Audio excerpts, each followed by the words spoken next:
علیحدہ ریاست تلنگانہ کی تشکیل کے بعد ریاست میں شعبے سیاحت کو ریاستی حکومت نے وزیراعلیٰ کے سیار نے شخصی دلچسپی کی بنا پر فروغ دیتے ہوئے روزگار کے مواقع پیدا کیے ہیں۔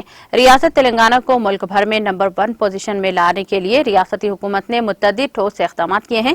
ان خیالات کا اظہار صدرنشین ریاستی سیاحتی کارپوریشن جی سرینواس یادو نے آج تاسیس تلنگانہ کے موقع پر قومی پرچم ترنگا لہرا کر اپنے خطاب میں کیا۔